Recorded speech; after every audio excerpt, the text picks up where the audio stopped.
Alrighty, welcome back everyone. We just talked about all the big time storylines going into the season for the ACC. There's quite a few. I think one of the bigger ones is what is Miami going to do with all the different moving parts up there, especially losing Cam Ward and all those pass catchers? Can they put it together this year and take another step forward? Because I know for a fact the fans down there are very much expecting that. So, will be a very interesting thing to watch. One of those teams that I just cannot fully wrap my head around right about now. But let's jump into all the different things going on with the tiers as I see it, or the groupings is kind of the way that I put it on here, because this is not necessarily how I would rank these teams or how I see this conference fully playing out.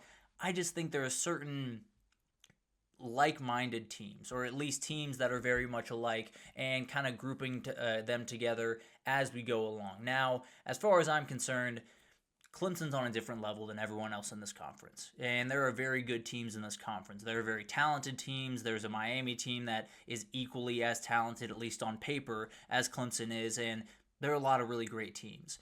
This team has the best quarterback in the conference. They have the best defense. They have the best defensive player in TJ Parker. They have the best wide receiver group. They have the best coach. They have the best coordinators.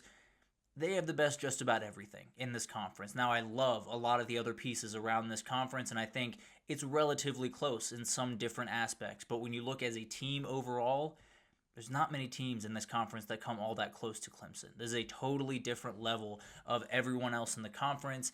This is the team that will factor into the conversation when you talk about the ACC championship, when you talk about the playoff, maybe when you talk about the national title conversation. This is a very, very good team that has just about every advantage you could possibly want among the other ACC teams on this list. So at the end of the day, when you're grouping teams in this conference, you could put Clemson with a couple others, but at the end of the day, this is just a different team than everyone else, and they are just better at just about everything than everyone else in this conference. Transfer quarterback-led contenders, Miami and Louisville are the two teams that I'm circling here. Carson Beck obviously comes down to Coral Gables. The pressure is on. There's no two ways about that. They're going to have to hit the ground running against Notre Dame.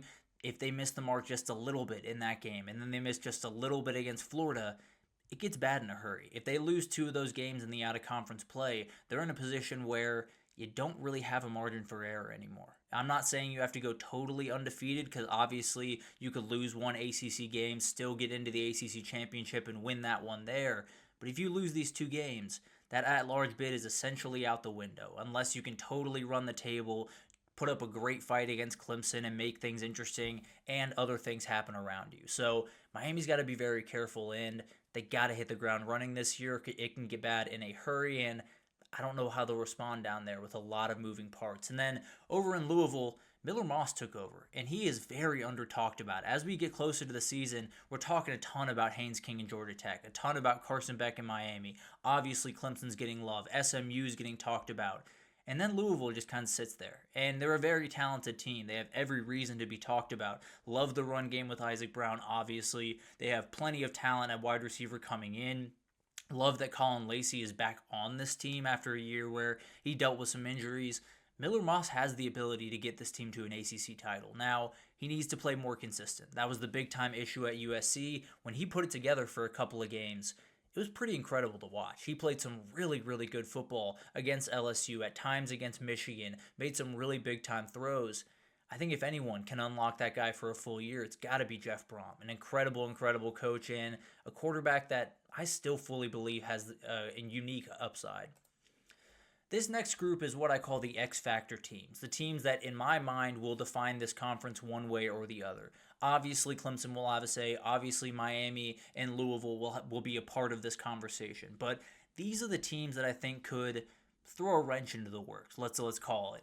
Georgia Tech kind of leads off this list. This is a team that can do incredible, incredible things. The schedule itself sets up very nicely where they get Clemson and Georgia, and just about every other game they should be favored in. Now, they do get Pitt, they get Syracuse, but both those games are at home. Go on the road to Virginia Tech is a tough one, but at the end of the day, it sets up very nicely for the Yellow Jackets to possibly screw up some things, maybe for a Clemson team in week 3, or maybe just kind of ride off and win the games they're supposed to win, lose to Clemson, and be in the ACC title at 10-2 at the end of the year and be an X Factor team that way.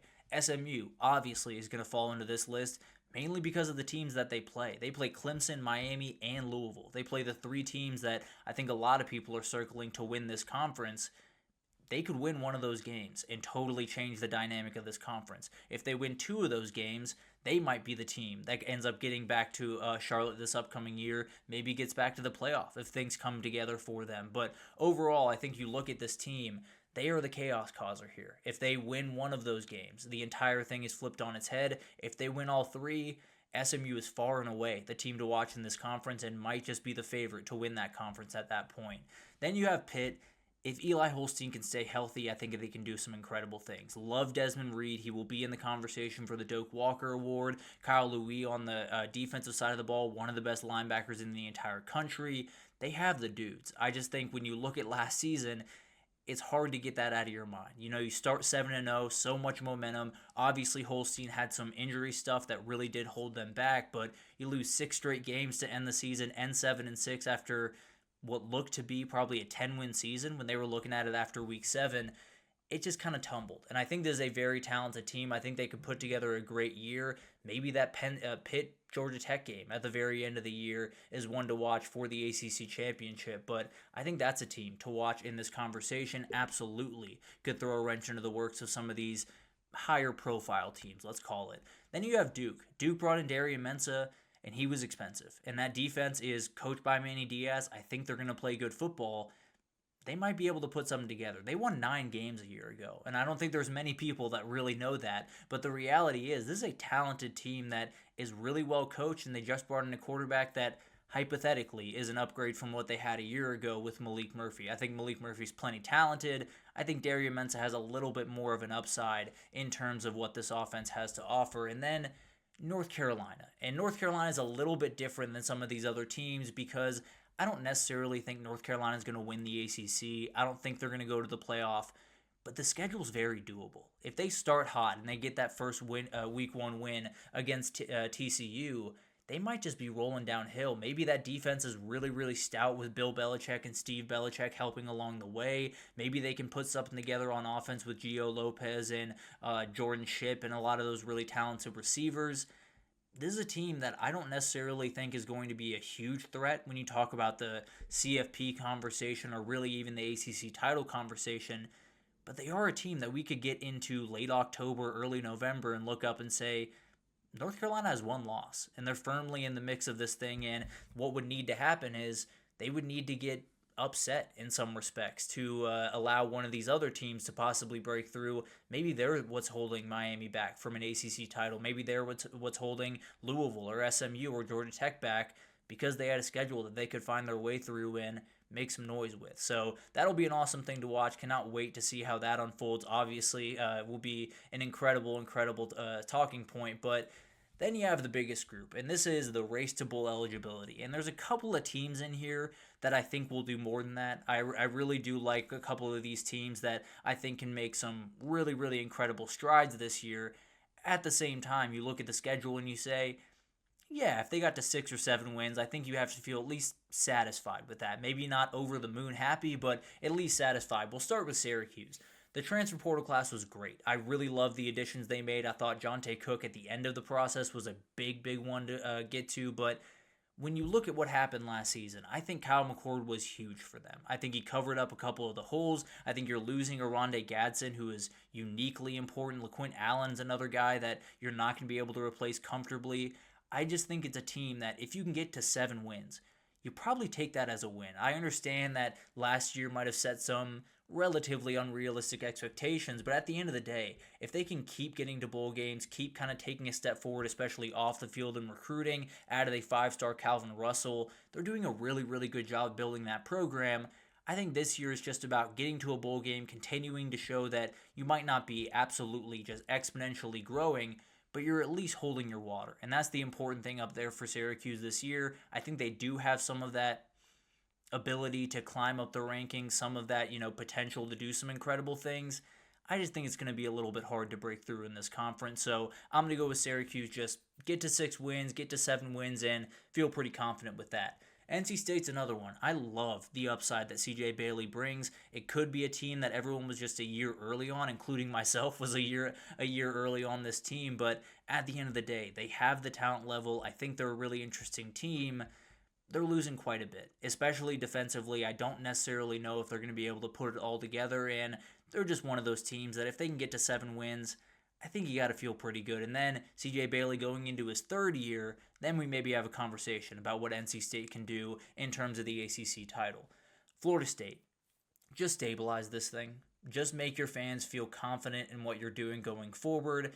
It's not going to be an easy task, but I think 5 wins would be a win. I know that sounds upsetting to Florida State fans, but 2 years ago you won 13 games. But at the end of the day, I think you look at this team, so much is changing. You're trying the transfer portal thing again. Just stabilize this thing. Just be able to go out on the recruiting trail and say, we are getting this thing under control. It was a bad year. It was an anomaly. But if we get to 6 wins this year, if we can play that extra game and get guys on campus and really kind of show our stuff over the last little bit of the season, you can be a team that will get back on track at least as quickly as possible. Last year was a remarkable step back, and it's going to take a while to get back to that level. But at the end of the day, you have that upward mobility. Just get to a bowl game right now. Let's just focus on getting to 6 wins. If you can get to 6 wins, it's a massive win for a season, and then you move on to 2026, hopefully in better footing on the recruiting trail. Virginia Tech is a team that I really like. I think a healthy Kyron Drones can do some really special things. Brought in Terrion Stewart from Boston College, from Bowling Green. Some really, really talented players on this roster. There's a lot of questions. Lost some big-time offensive linemen. One of those teams that has that upward mobility also has that downward mobility that we actually saw last year. Then you have a Virginia team. A lot is changing here. I do like Chandler Morris. I think bringing him in is huge, and I think it could be a good long-term thing. They start to kind of build over there, but I just don't think it's going to be very consistent. I think it's going to be a little bit all over the place. If they get to 6 wins, you take that as a win, and you keep moving on to next season, hopefully keep building up there in Charlottesville. Then you have Boston College. Grayson James is great. Not necessarily a game changer. Now, Thomas Castellanos, I think, was a little bit more of a game changer, but not necessarily a great quarterback when it comes down to doing the boring stuff. So Grayson James might give you a little bit of a leg up there. I think you're fighting an uphill battle here. So 6 wins would be great for Boston College as far as I'm concerned. Bill O'Brien tends to find a way to get to that number, but we'll see what happens there. Wake Forest, love the hire of Jake Dickert over there from Washington State. I think they can do incredible things in time. I think it's going to take a little bit of time. I don't necessarily love this roster. If they get to 6 wins, then I think you can feel pretty confident that Wake Forest is going to be a force to be reckoned with, at least a little bit in the ACC going forward over the next 4 or 5 years. And then we'll finish it out with Cal. Devin Brown comes in to be your quarterback. Could be an interesting team. I think they have a couple of pieces that I'm a little bit fascinated by, but at the end of the day, I think 6 wins would be great if you're a Cal fan, and I think they understand that. That only leaves one team outstanding, and that's Stanford. It's not going to be good. I'll just be plainly honest. It's not going to be pretty. I really liked what they're doing over there. Love seeing Andrew Luck back in college football. I think Frank Reich is about as good of a situation as you could ask for going into this year after the offseason that you just had, but it's going to be messy. It's not going to be great. There might be moments where you put together some really, really nice stuff and maybe you get some good quarterback play at times. I just don't think it's going to be all that pretty, especially with some of the other teams in this conference. I think you're fighting an uphill battle. I'll put it that way. So that'll be interesting to watch, obviously, but there's a lot of different things going on here. There's a lot of different ways to interpret that. Obviously, the X Factor teams, every team could be an X factor at the end of the day with how weird this conference could end up getting, but those are the teams that I'm really, really circling. I think Georgia Tech especially has a moment here that could really make them the team that defines this conference overall. So that'll be fascinating to watch, no doubt about it, and we'll play around with some different stuff talking about the conference as a whole as we get a little bit closer, but let's take one break here. When we come back, let's get some players to know. I'm going to go through every single team and give you 2 players that you're just going to want to watch out for. Very, very talented players or players that need to step up or just the best players on that football team. So we'll talk about that right after this, so stick with us.